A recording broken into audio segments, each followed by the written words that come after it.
Hola, minasan! Welcome back for another round of freelance gaming. How y'all doing? Today is a big Friday. A big Friday because today we're going to cover the Atari 2600 Plus console. A new variation of Atari released a new Atari 2600 Plus console, advertised as being able to play the old 2600 cartridge games Joust, Joust, among others, as well as the old Atari 7800 games. It comes with quality of life. It comes with quality of life, things like HDMI, how you say, using USB for the plug and so on. So it'll be interesting to see how it's all going to work. But I just want to give context as to what's about to happen moving forward here on the channel. For those of you on the YouTubes, it's very simple. This is my Atari 2600. This is my second iteration. My first iteration that I had back in the 80s disappeared on me along with all the games. It wasn't some time around, I believe 2008, 2009, when I went to a gaming store, one of those antique gaming stores, that I found a bin full of cartridges that eerily looked similar to mine. I doubt it. It was probably the Mandela effect kicking in and the sadness of having lost those games. But it was just too eerie that every single one of those on my list, on my checklist was in there. That I owned was in there. So I scooped it up along with the Vader and had it since. So we're talking 2008, 2009, like good 15 years at most. So I had it for a good 15 years.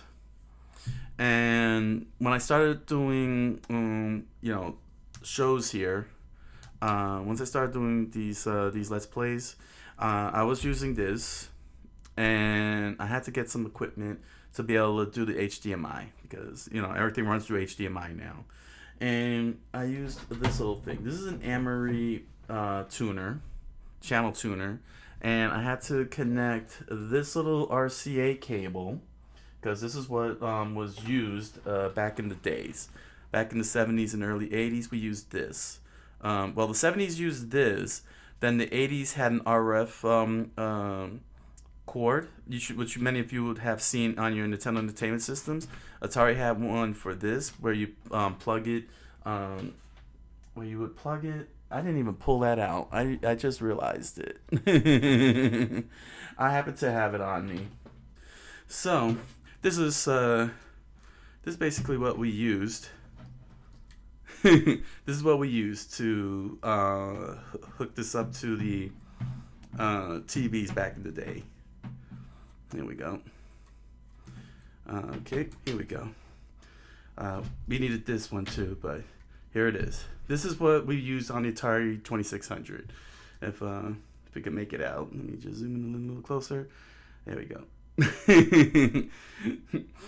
And what we would do is, since the TVs in the 80s stopped using these little sockets here, they would have these little sockets here on the back of the TVs back in the 70s. And you would take this, and you plug it into here like so. And it says here, game. It says right here, game. Let me make sure you can see it. There we go. Hold it. No.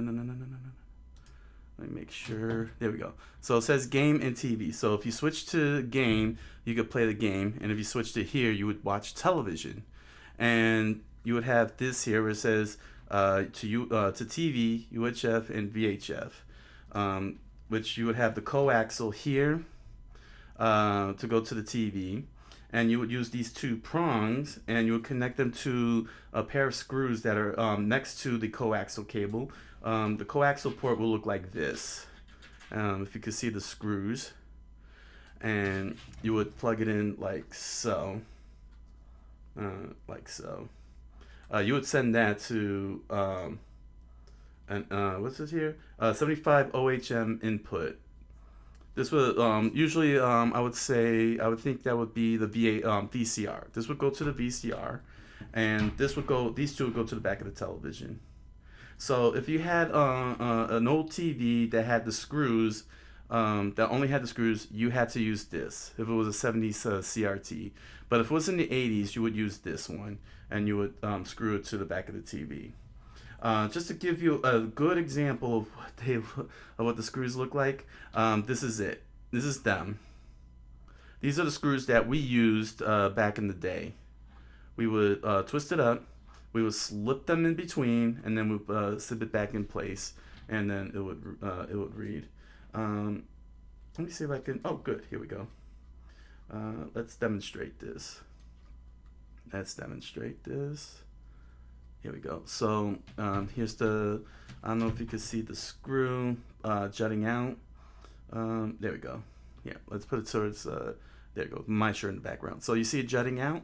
So you would take this prong, and you would stick it right into here, just like that, and you would screw it into place. This is just an example, but that's what you would do in the back of the TV, and then that's how it looked like. You barbarian caveman. Oh my gosh. That's how you had to live back then. Oh my gosh. Subscribe. Yeah, that's how it was back then.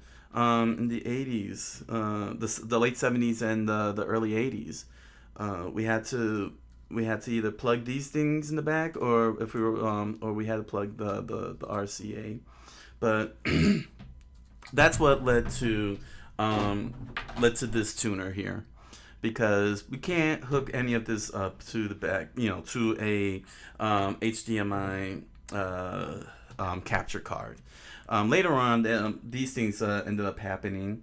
As you can see the back here, they got the little thing, so you didn't have to use this anymore to get to the coaxial, because the coaxial is like that, bam, just like that.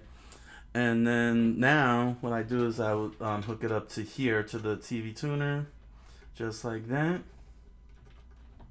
Then I would take these composite cables here, these 3 composite cables, the red, white, and yellow, and I would hook them up here to my RetroTink 5X, as you can see here. And then you see the HDMI cable there. The HDMI cable goes to the capture card, and that's how I got all these Atari games on the live stream that you see, like Haunted House back in Halloween. So that's how I got my setup here. However, there's one little drawback. Sadly enough, there's this one little drawback regarding this little setup I have here, and that's input. It kind of caught up now, and there's input lag happening. I struggled with Haunted House, playing the thing for Haunted House. Now remember, this thing works. This old system still works. The games all still work. They don't look pretty. They do have the it's old, so it's got all the staticky and everything going on. But the thing is, the input going through the tuner, the RetroTink, to the capture card, and then into the computer itself, the hard drive, to get to the OBS, so you could be able to visually see the whole thing. The input lag finally caught up after all these years of having played the Atari 2600. So it proved to be a nightmare. So this whole thing with the Atari 2600 Plus was a godsend. But before I show off the Atari 2600 Plus, I brought this out for a reason, ahead of time. I brought this whole thing out ahead of time and hooked it all up, because we're going to see the difference. Hey, welcome, Tricky Boy. Welcome to the show. Welcome to the show. How you doing? You made it just in time. The unboxing will be happening soon. Just putting some context here on what's going on here with the Atari. So, as I was saying, since there's a series of input lags happening with the old Atari 2600 going through all that stuff, that whole entire setup, the Atari 2600 Plus is I'm hoping with its HDMI output, I could just be able to play the Atari games, live stream them without having to worry about input lag, without having all this going on and everything. But but we need to really see how far along, how good the Atari 2600 Plus truly is. And we can't do that without first playing the old Atari games.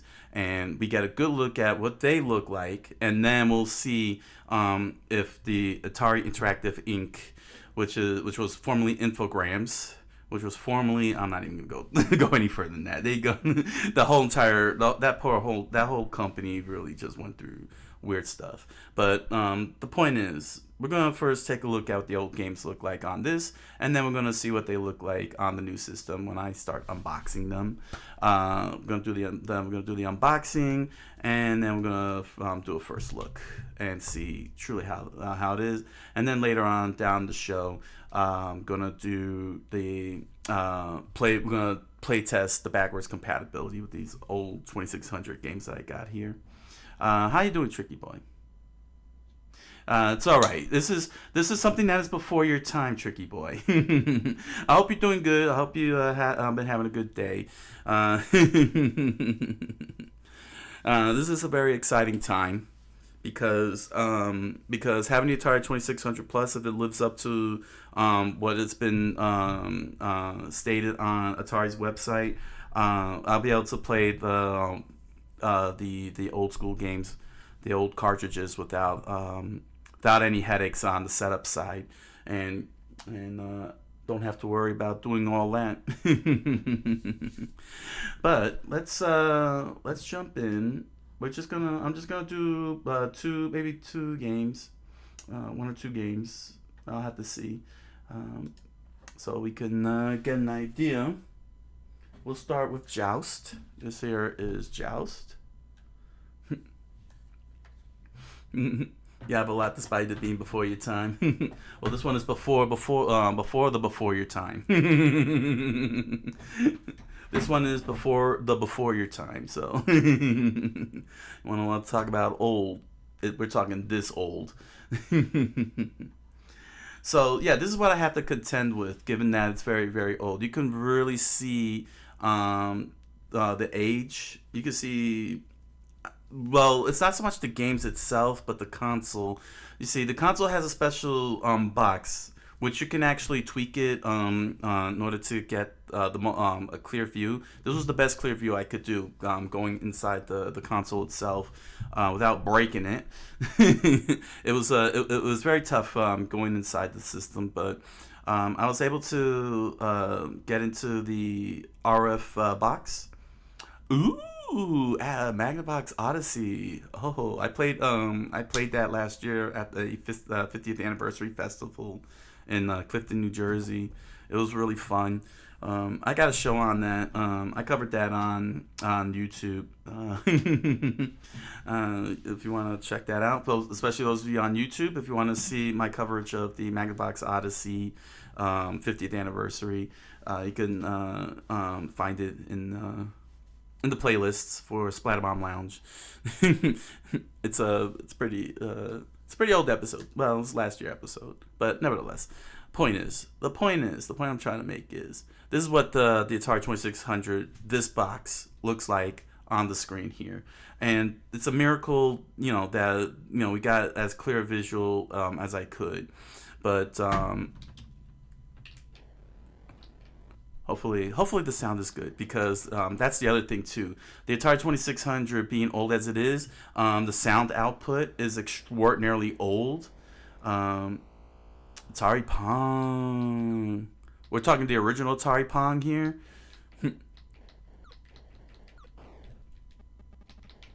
This is one of my favorite games. Very impressive, because of the momentum physics. Like what you experience in Balloon Fight, it's all present here, especially from the arcade. It's pretty amazing. Yep, awesome. Pong is classic. But ah, ah. Oh, I got hit by the pterodactyl. How you say? Yeah, the screen is not clear because of the RF visual box, and the audio is extraordinarily low because this was operating at the time with CRT television sets, which were pretty much monaural. It wasn't stereo sound or anything, and the Atari 2600 was never really designed for the stereo because we didn't have that. Your favorite's the NES? Oh yes. Who doesn't have NES for a favorite? Pretty much. People are like, I don't have an NES as my favorite. It's the PlayStation 2. Because it's hardcore. And I'm hardcore. Nah, I'm just kidding. I love the I really enjoyed the PlayStation 2, PlayStation 1, the PlayStation series. I don't know what the heck Sony's doing with their 4 and 5, but PlayStation 3 was definitely became my jam, more of my jam than PS2, and PS1 I never really touched onto it. But nevertheless, this is what the Atari 2600, the old box, looks like so far. Let's see here. Let's play one more round, and then I'm gonna jump into one more game. Then we're gonna do the unboxing, and we'll plug it in and do the comparison. Try out the 10 games in one that comes boxed with it, and then after the break later on, we're gonna test out all the 2600 games I got in my possession. But the Atari 2600 for me, when I played this back in the 80s with my cousin, it was epic. It was an epic fight between me and my cousin. Like, he would have games that I didn't have, like Activision boxing, and we'd be fighting each other hard. And it was like one big frustration after another. Let's see. Then with one of my own games, I have Artillery Duel, and I wasn't catching on to how the game really worked, but I would get torched by my cousin there. It's like whatever games we played against each other with on the Atari 2600, I get torched. And then when we switched over to NES, my cousin would torch me there as well. You had Sega's SG-1000 and Nintendo Famicom. Ooh, Japanese imports. What games did you get for did you have for the Sega SG-1000? You sold it. Ooh. Mucho dinero. It broke free. That's stupid. The stupid pterodactyl. You showed it. There we go. Got it. You got a PS3? Nice. What games did you get for the PS3?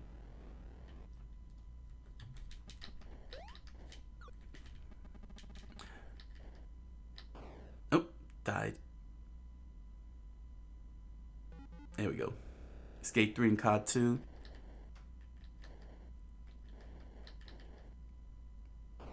Yeah. At the time when PS3 came out, well, I started off with the Wii, and I had my fun with the Wii, but the problem is that the motion controls was not. I wouldn't say they weren't cooperating with me. It's my handedness that was the problem, because I hold the remote left-handed, and that's primarily because of where the cross pad is placed at. It's a long story, but to put it short, one of the reasons why, even though I played the Wii a lot, but I stopped cold turkey on that, was because my whole entire handedness, my physical body was used to the cross pad being on the left side. And Nintendo, given that they were doing motion controls with those remotes, designed it for right-handed players. That means that I'm playing the cross-pad with the right hand, and I'm not used to playing Nintendo games with the cross-pad on the right hand. I'm used to it on the left hand, and because that remote motion control was designed for right-handed users, it made it very difficult for me to play a lot of Wii games. It was very difficult for me to play them left-handed because none of the companies that used the motion controls had an option to switch the handedness. That was only in the Wii, those Wii Me games, like Wii Party and Wii Sports and Wii Music. Anything that had Wii in its name like that from Nintendo, you were able to switch the handedness, and you could be able to use the remote left-handedly, because that's where the freaking cross-pad is at, and that's where my freaking handedness is accustomed to when it comes to playing with the cross-pad. It's not the same as a joystick, you know what I'm saying? It's not the same as using the sticks right-handed. The reason why I'm used to doing it with the right hand, weirdly enough, is because of the Atari 2600, because if you see the button here, the button's on the left side, so I gotta use... I tried, but it was just it was just too awkward and not reflexive enough. But the thing you gotta understand is that I my whole entire learning curve, learning curve, get good. You gotta get good. Learn to code Xer. How am I supposed to code a joystick? Learn to code Xer. but yeah, I still had fun with the most super villain laugh out of context.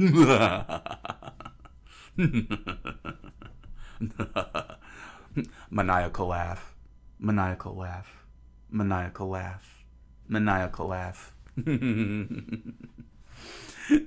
So yeah, I had fun with the Wii, but then I wanted to play some more games and some more interesting games, and so I had a choice between the Xbox 360 and the PS3, and a lot of people I was acquainted with, along with a friend of mine who owned his own comic book store.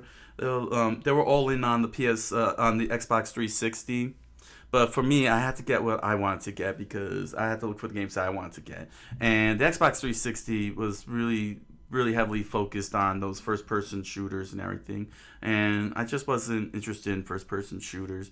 And what few JRPGs they had, they only had a few, like Eternal Sonata and the Dragon. What was that from Akira Toriyama? Dragon something. Those are like the only JRPGs I could find, and the fighting game switches were very few and far between. They had Street Fighter 4 and everything, but I'm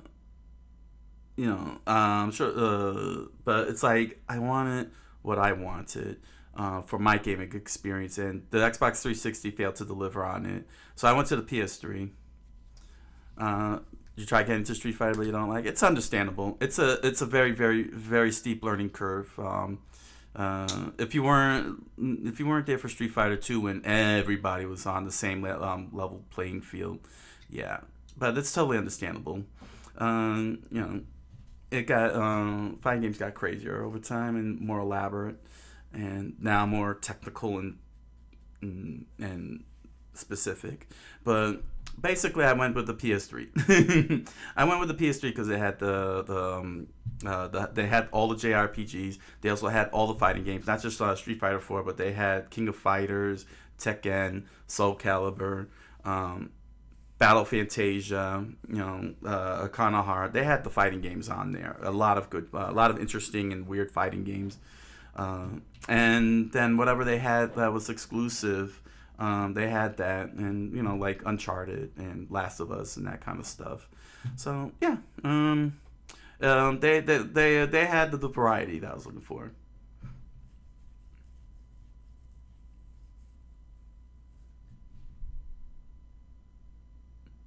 Skylanders and Roblox are fighting games, huh? Interesting. uh, so yeah, this is what the screen looks like, and this is what I've been showing you guys when I live stream. Let's jump in on the next game here, just for one more, and then we'll proceed.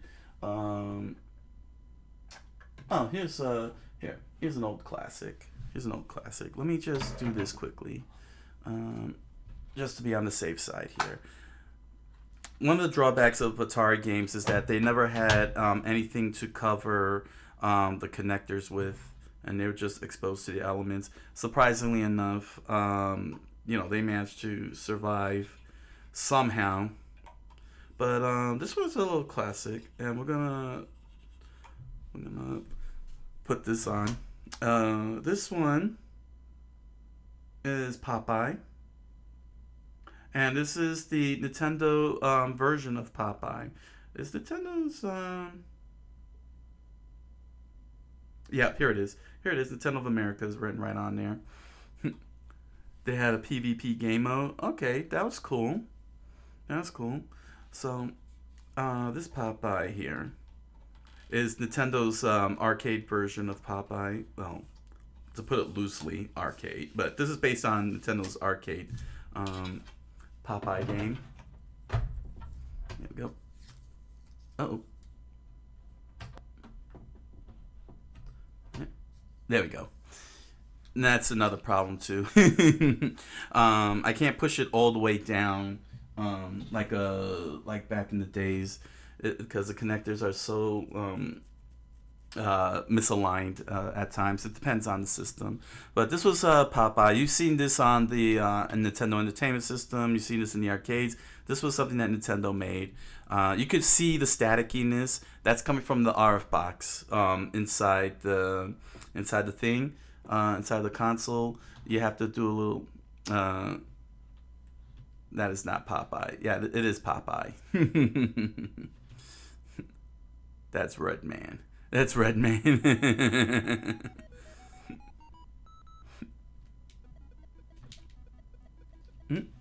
What's with the... Do I have audio here?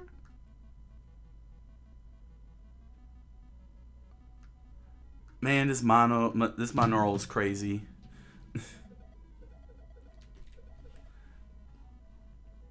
We got some audio going here. Let me pull that up a bit. There we go.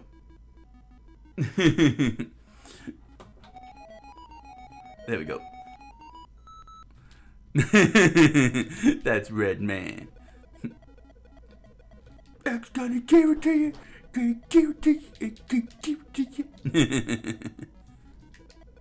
But yeah, it's amazing how far video games have come along since the 70s, really. And I'm very excited to see exactly how clear this screen is going to be when I pop in the Atari 2600 Plus. Which means I'm gonna have to make sure the volume is low, because it's not gonna be on RCA cable, the audio. It's gonna be on HDMI, and it's probably gonna full blast blow everyone's ears out. So I gotta remember to lower the volume. Man. But yeah, it's getting to be a bit of a struggle right now. I'm starting to feel it. Feel the controls, the input lag issue. See if I can get through this whole stage here. This is a very tough game, because you got to catch all the hearts while avoiding.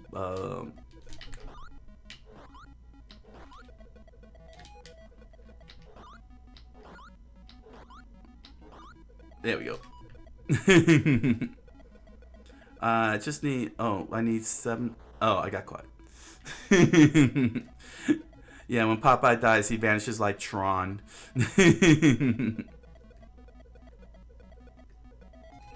That's why I keep trying to tell everybody. You don't know how lucky y'all got it. Y'all sitting there complaining, you know, complaining about those PS2 graphics looking dated and everything, and you have no idea how lucky y'all are that you didn't have to go through this. For us this was like next gen graphics. This was next gen graphics for us, but yeah, a lot of gamers in my generation, they grew up, got kids, moved on. Yes, we're lucky. Welcome, Tech 120. Welcome here with Tricky Boy. Getting ready to unbox. I'm just trying to put some context here. How do you think the people made those beautiful looking monsters in all their glory? It took their creative side.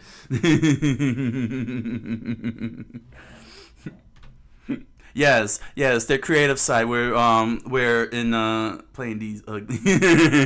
Yeah. You talk about these being ugly. At least these games stay consistent with the look. Unlike Kingdom Hearts, which gives you that Pixar looking cutscenes, and then the minute the gameplay starts, it's all pixelated and off centered.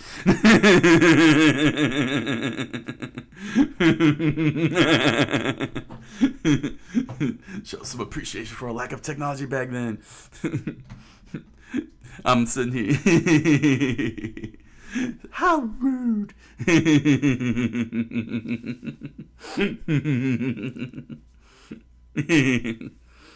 End up with the post this up on YouTube, and all of a sudden got a whole war going on in the comment section.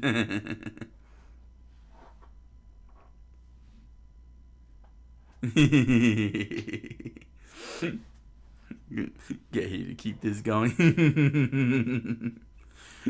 I will make sure to get the Ponfar stats, and you two can Ponfar amongst yourselves while I go.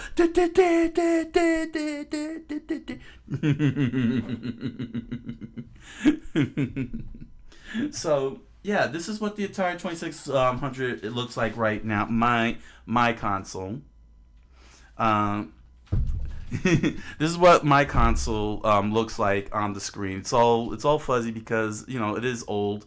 It's a miracle that it can go through. It can go through everything. That it can go through all this crazy setup, despite some of the input lag that's going on. So now we're going to see if Atari Interactive Inc. Did their job and made the Atari 2600 Plus everything they say it is. This came with zero hype.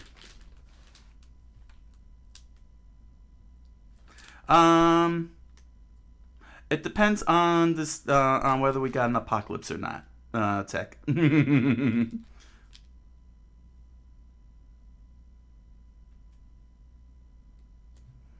Oh,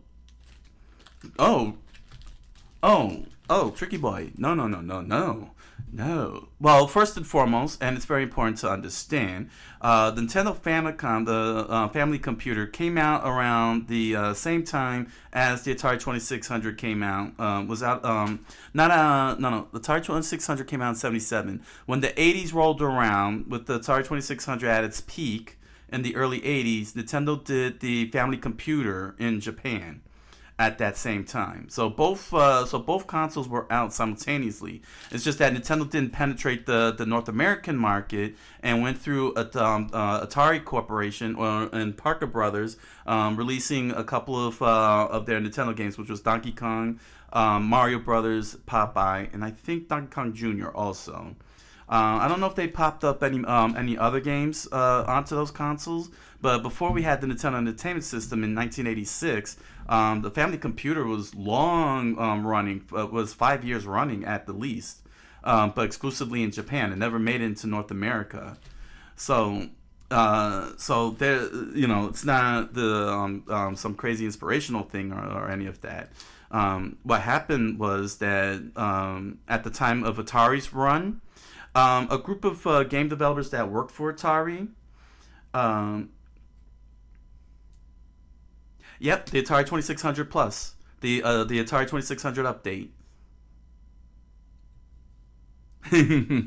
Yep, that's right, Tech. The Atari 2600 Plus, which is the update for the Atari 2600. Um,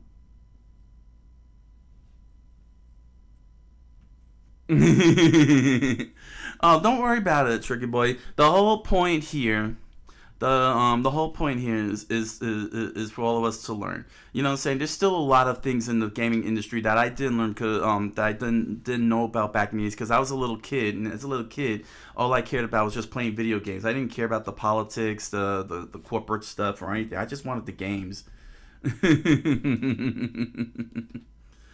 You know? Yeah.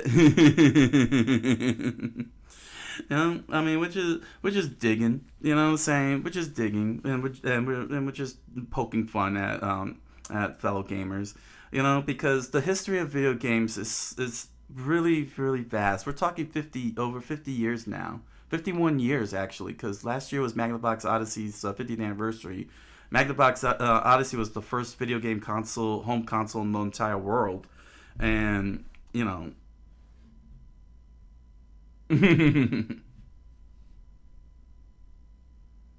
Oh no, of course. We devil's advocate by all means. I mean, there is so much on so many sides of the aisle. The way the industry has handled itself, the way companies have handled itself, the way technology has evolved, the way fans behave. You know what I'm saying? It's one heck of a history going on here. How the governments got involved with nearly censoring video games.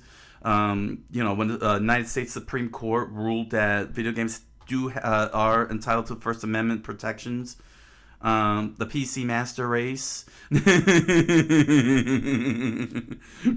16-bit war. The history is rich now after 50 years of video games. The history is very very rich, and what I liked about the fact that Atari went out of their way and did this doesn't if it really lives up to what they say as they advertise that the 2600 cartridges and the 7800 cartridges works on this, if it works on this, then preservation of some of the older games, especially those that don't get remade, you know what I'm saying, yeah, yeah. The price I feel could have been 99.99. Especially when I looked at the contents here, I felt that it should have been 99.99 at the max, But you're too broke. Nah, it's all right. It's all right. Although I do want to make it very clear, my personal opinion. For those of you who probably thinking, oh, this got HDMI and everything, just remember this is based on 80s gaming. This is not a PS5.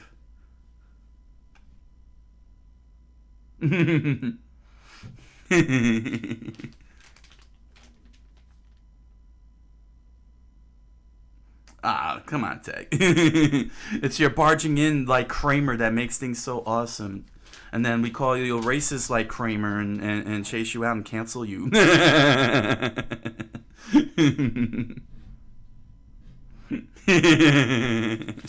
Oh, we got a gaming war going on here. I'm stepping out of this. uh, but yeah, Tech said in Obi-Wan's voice. So, as I was saying, I forgot what I was saying. Yeah, for those of you, see, that is the correct answer. Virtual Boy is the worst. All of them. They are all the worst. What the...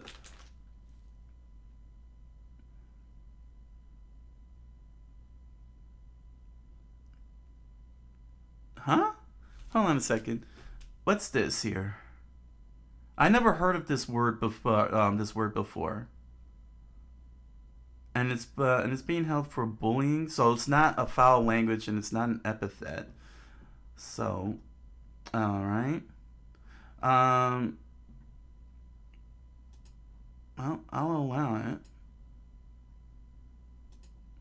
I never heard of this term before, but as long as it's not a racial epithet, it's what he said here. It was marked for bullying, but it's not pointing out that it's anything. It's Twitch acting up, but it's a word that I'm not familiar with. So as long as it's not a racial epithet, I could care less. No epithets allowed. you're This is a golden rule channel. You throw in an epithet, you're asking for a world of hurt. So,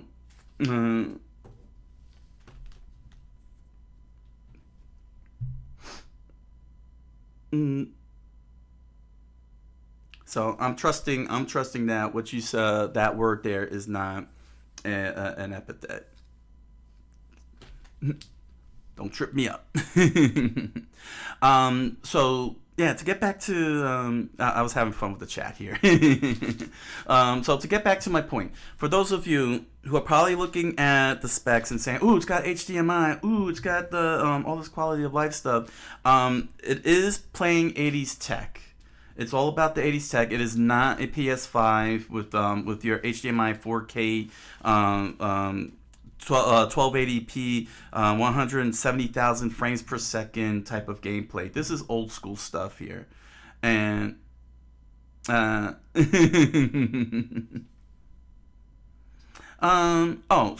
it really is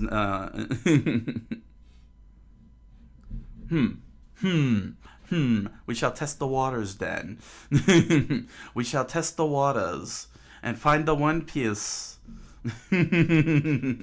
We shall test the waters then. Oh. So you said something you didn't even know. Oh. That's all it means? Please. Oh, please. Today's Twitch banned word, censored word is juvenile in training. Juvenile in training is today's Twitch censored word.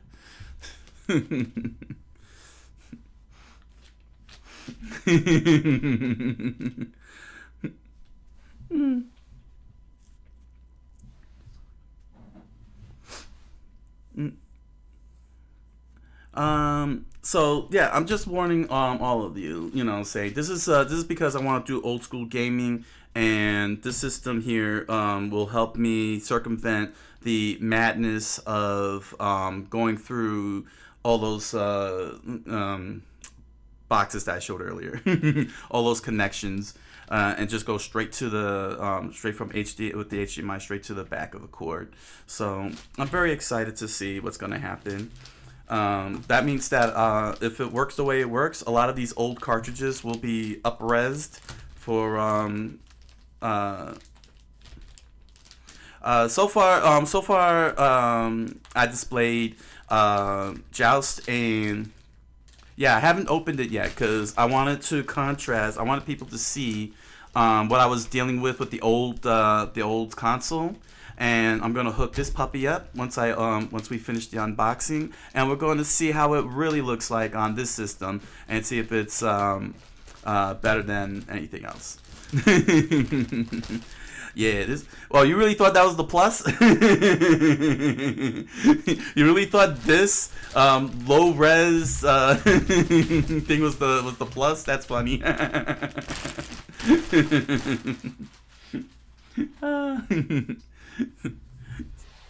This is Popeye. This is Popeye on the Atari 2600.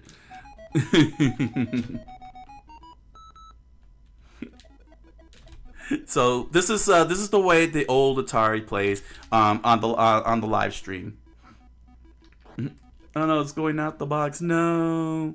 So Yeah, so yeah, it's not very pretty looking as you can see. It's staticky because it is a very old console, and it's a miracle that I can even live stream with this, do shows with the Atari 2600.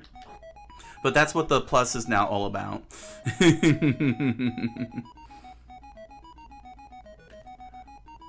So the Atari 2600 Plus is so I could play the older cartridges with high definition going on. You know what? Let me just change screens here. Yeah, the old analogs. You wanna see old? This is what we used. I showed this a little bit before, but we're all digital now. You guys can tell the difference between. Oh yeah, yeah. That's what you missed out on in the old school days. Yeah, Tech is absolutely right. If you watch the Popeye cartoons, then you would know who's Bluto, who's Olive Oil, and who's Popeye on the screen. If you don't and you're not familiar with them, you wouldn't even know. So yeah, I got this. So now I gotta open this up somehow. Mhm.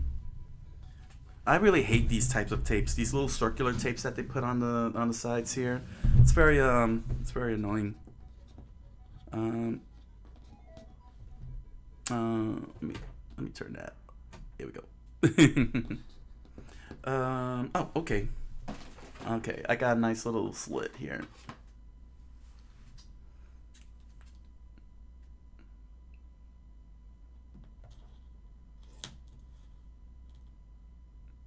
Ah! Ah! It's broken! Oh my god! No. Hamburgers. Hamburgers. I would gladly pay you Tuesday for a hamburger today. Yeah, okay. Let me put Joust over here. Let me close this up and move you over here. Let me sit you guys up like so, my Atari boxes. Yes, I did. Yes, I did. I work at McDonald's, sir. Ma'am, this is a Wendy's. I've heard that meme. That's hilarious. Sir, I work at McDonald's. All right, let's see what we got in here. Oh, if I knew how to do edit, I would have the glowing light from Pulp Fiction, and I'll be like, and then Jules be like, "Are we happy?" Be like, Vince, are we happy? Oh yeah, we're happy, all right. Hot dang, this thing really is small. Oh man, I almost not want to. You just had a flashback. Welcome to the Good Burger, home of the Good Burger. Can I take your order? That's the only thing that I know from Good Burgers. That phrase. That's what she said. Before I take it out, let's see. Let me show you what the whole packaging looks like. Here we go. This is what it looks like on the inside. Here we go. Here we go. Here we go. Zoom in a little closer. Or do I want to... You know what? I don't think I can stretch it. Let's see here. Fancy and tight packaging. Me personally... It's always fun to play with friends. Here we go. Try to straight. You know why? Because I got my there we go. There we go, everybody. This is what it looks like before I go yanking it out. Here we go. Marvel at its preservation and all of its naked glory. There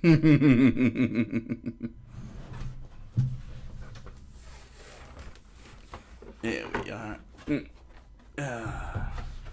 Okay.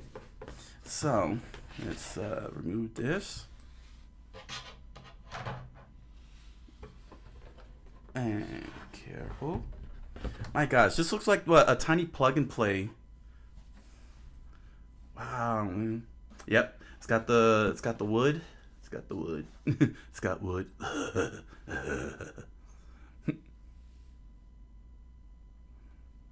Yeah, it's dust cherry.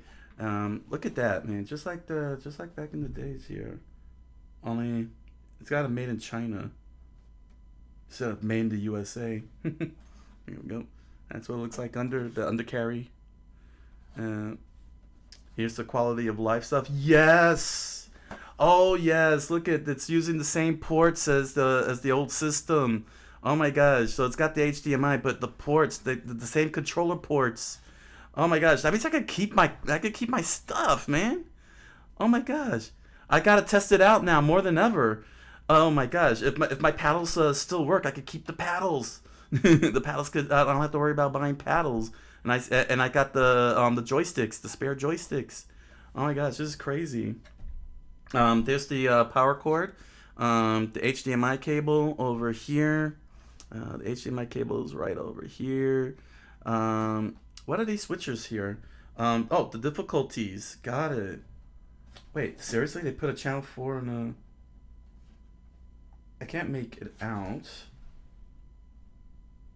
Oh. Yeah. The USB-C, and the HDMI. Well, the HDMI is pretty old school at this point. It's what, like 30 years old now? Started back in the late 90s, early 2000s. So yeah, the USB-C, which is good. I'm glad that they went USB-C for that. But how you say this little switch here on the back, this little switch here, this used to say channel 4 and channel 3 back then on the old systems. I wish I could show you on the old console. I'd have to disconnect all that stuff, but they replaced it with the aspect ratio. You can switch it between 16:9 and 4:3. That's pretty cool. And they got the difficulty switches. Let's see here, and then here's the... Oh, you could play this in black and white? Oh, wow. When TVs had turn dials, indeed. Uh-oh, Tricky Boy's like, what the heck is a turn dial? Yeah, back then, there would be these dials, similar to, like, you would see an egg timer. Oh, you already know. All of you are talking like you were you're making me old because I'm the one that actually physically touched these things. I physically used this on my Atari, man. And you guys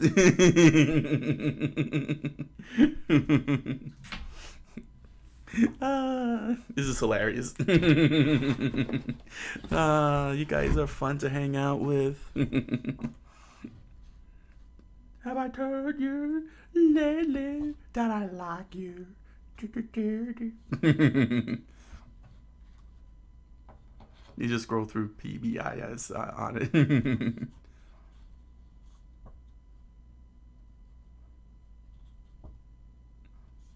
Hey, this is very straightforward. Cool. They gave you a quick guide. Let's see here. Quick guide. Guide rapide. Guide rapida.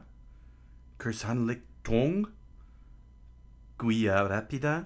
Skrokona instructia. Yeah, you know what? I agree. They should have certified this.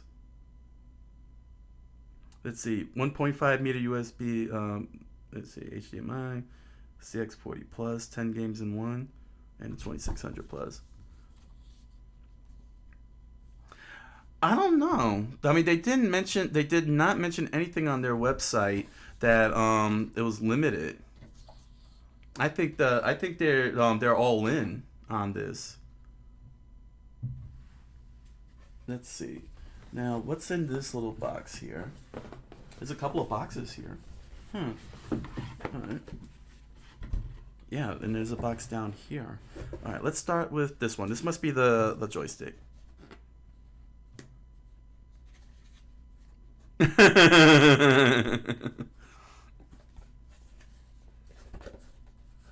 Let's see. Is this... Oh, yeah, here we go. Here we go. Here we go. Get back over here, Papa. There we are.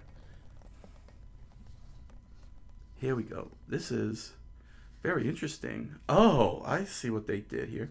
So yeah, here's the box cover for the 10 games in one cartridge for the Atari 2600. I like that they still got they're using the old fonts from back then. The old fonts. Let's see here. So game selections. It's got dip switches, 4 of them. Set the dip switches to the position of any games as shown on the cartridge label. Insert cartridge into the video game system. I'm glad they still call it. No, they called it a video computer system, VCS. Interesting that they went with video game system. You know the C type. Turn on and the game will play. Interesting. So this is what it looks like here. Okay, so this is the instructions on the dip switches. Honestly, I wouldn't have done it like this for the cover. I would have kept it, either provided a slip or something. But I understand why they did it, because you could lose all this stuff. But here's the cover, and here are the dip switches. These tiny little things here that look like they could break at any time. Those are the dip switches in the back here. All right. Huh. This thing isn't jutted outward. Interesting. Look at, they're still using this, man. They're still using the same type of connector. Still using the same type of connector here. All right. That was pretty cool. So then this must be the joystick. I see what they did here. Do I pull this out?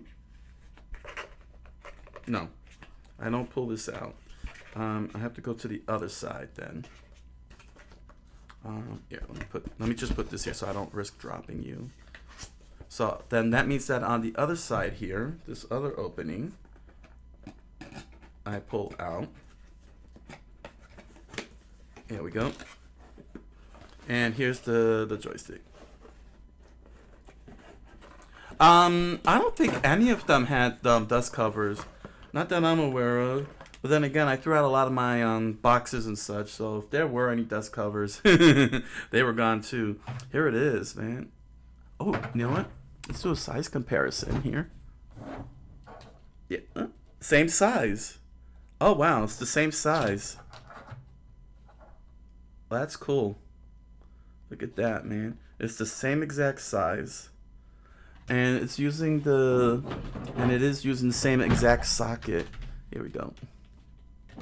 The same plug here. Come on, get over here, you. Oh, I'm pressing buttons here. There we go. And here. Don't worry, that was the old one, not the new one. Here we go. And here are the plugs. The same exact plugs. Look at that, man. Look at that. There we go. Flip that over. There we go. Amazing. You would indeed type the novel. Noir, I was once a huge Android fanboy because I was enjoyed installing custom OS on the build on it. But then Jackie arrived, and she had a case for me. Yes, they're using the same type of plugs, and that's awesome. It's awesome. I gotta try and see if they really work. Oh man, that means I'll get to play TaxScan all over again. Oh man, maybe Warlords will finally work. Oh. Now what is this here? This little long box here. It says Atari on it. It's openable. Let's see what this is.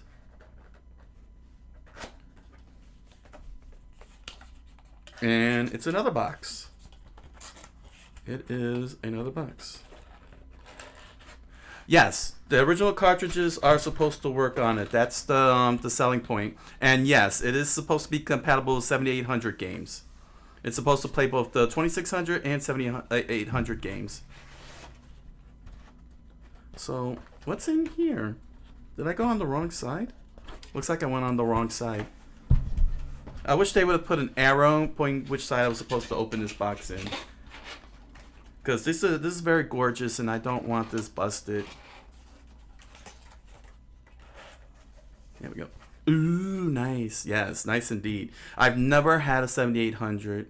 All I had from Atari was the 2600. So, getting a chance to play 7800 games will be pretty fun. Here we go. This is the side. Ah, okay. Here's the cords. The cords are actually here. It would, they should have... Okay, Atari. Here's a word of advice. If you're going to manufacture more of this stuff, go into your box here. Okay, this box which contains your HDMI cords, and mark that the HDMI cords are here, but most importantly, mark which side to open the box up to get to the cords.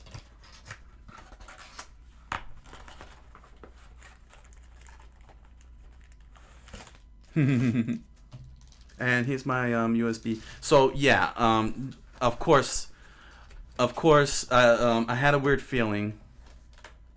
Using the iPhone makes you old. Please don't make me old. Alright, let's get this in here.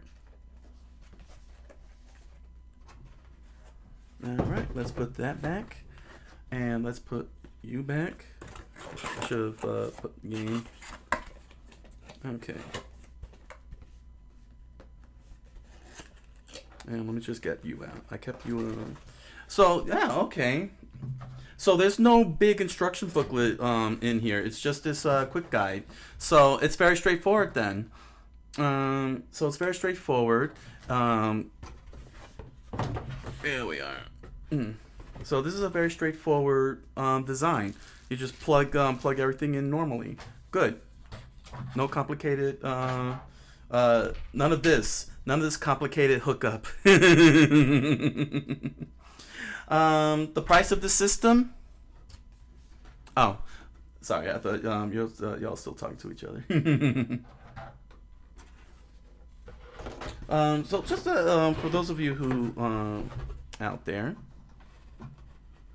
yep, one cartridge with 10 games. Let's see, how much was this? It is $129.99. $129.99. I don't want to come off like an advertising thing here. But yeah, the system with the 10 game that comes with the 10 games in one is $129.99. The joystick is $25 and the paddles are $40. But I'm gonna test that out. Test my older controllers and paddles, because if they work, you don't need to buy that. Then you don't really need to buy that. Just go to a local if you're near an old school store, and see if they got the joysticks and the paddles, and get that from there on a cheaper price. Just make sure that they that they do work. But there we go. Alright, so this is the thing that I feared and was going to annoy the living crap out of me, and thank goodness that I had the foresight over a year ago to stock up on these things. So here's the US Food Fighting Pole Position. I wish I had those games. But then again, I have the arcade game of Arcade Archives Pole Position. I'd rather play that. Sorry, Atari. Burger time. Yeah. So here's what I'm supposed to. This is what I'm supposed to use to plug the plug. This doesn't come. I have to. It doesn't come with this. It's just this. And that's very annoying. Thankfully, I had the foresight to buy a whole bunch of these days, because I know these things, don't come with this. So yeah, it really stinks. It really stinks, because if you don't find this, you know what I'm saying? Like, I'm assuming, being that this is USB, I can hook this up to the computer. But yeah, it's so dumb. I hate that they separate these from the cords. On top of that, they sell them separately from the cords. The cords are separate, and this is sold separately. But I can't stand that these dang bricks don't come with the freaking devices, man. I mean, I get it. Maybe this can be hooked up to a computer, but the power bricks. Yeah, the old power bricks. Oh my gosh, I wish I could pull out the brick from back there. Actually, I gotta pull the brick out from back there because I gotta plug this in. Oh man! And here's the HDMI.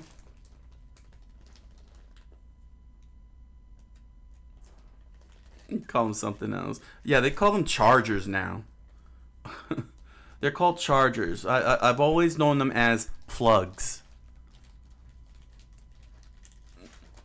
Okay, we call those plugs.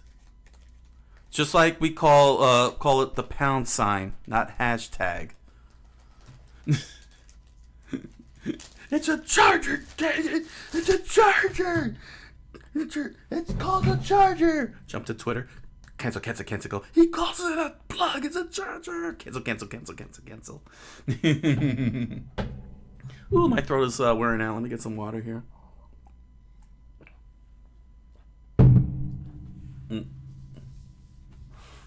Precisely. There's nothing to charge here, so I don't know why they did it like that.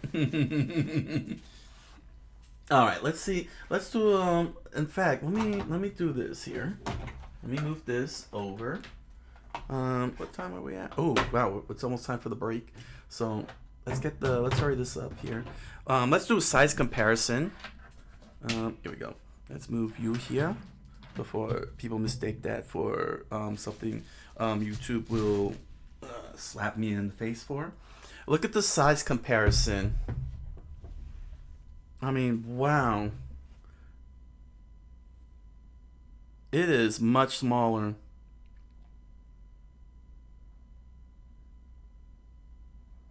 Hello,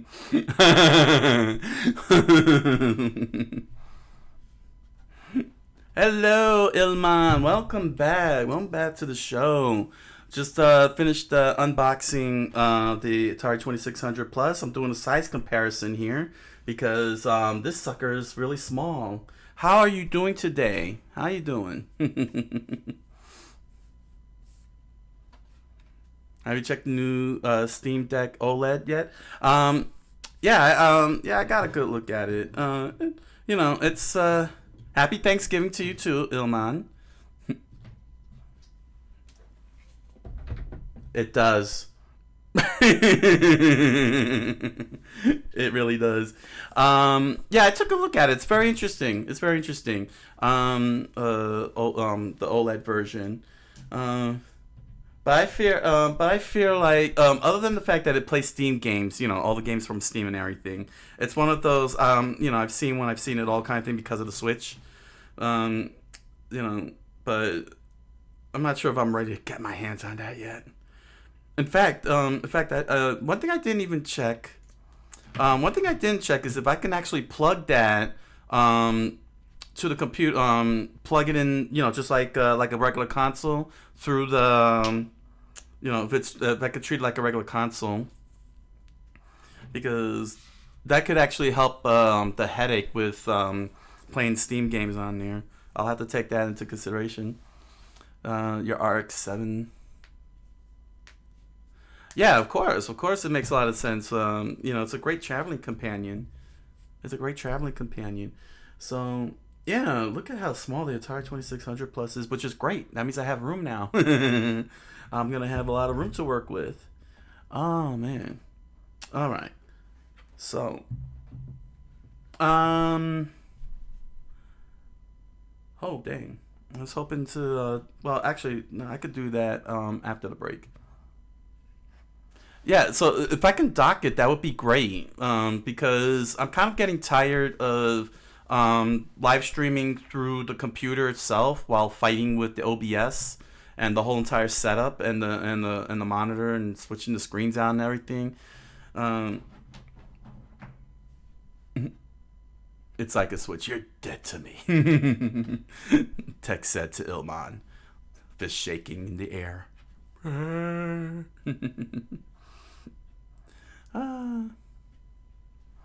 All right. So, I just realized that I gotta hook all this up. So that was the unboxing. This it looks gorgeous. The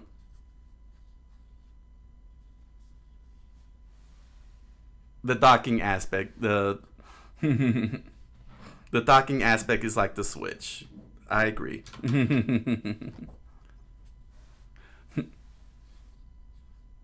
Where was I at? Oh, yeah.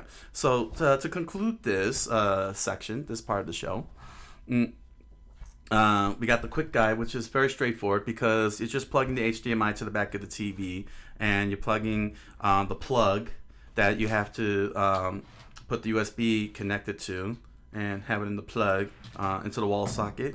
This is pretty short. I hope it can reach down there. Then we got the 10 games in one, which I will do in the next segment after the break. Here is the classic controller, the joystick, which by the way, as you can see, the Atari 2600 Plus uses the classic prongs, and the classic prongs actually do match. This is the current joystick, and this is the old joystick, and as you can see, they both have the same match, which then might mean that the Sega Master System controller could be used on that. We're gonna try that out. Try that little life hack there on the after the break. It's got all the switches, which is remarkable, beautiful. The old channel switch has been replaced with an aspect ratio switch. There's the HDMI and the USB socket, and of course the difficulty levels of A and B. So, once I come back from the break, I'm gonna get this installed, plugged in, and we're going to first try out the 10 games in one, and then we're going to play Popeye first and Joust so we can see how it looks after having seen with this old one. And then we're going to test out all of my cartridges and see which ones work and which ones don't work. Because not all Atari cartridges work according to Atari Core. And we're going to see what works. Alright. So gonna go into the break. Thank you all for joining me. Don't hesitate to comment, like, subscribe, and all the nice little things there. You're cordially invited here on the YouTubes.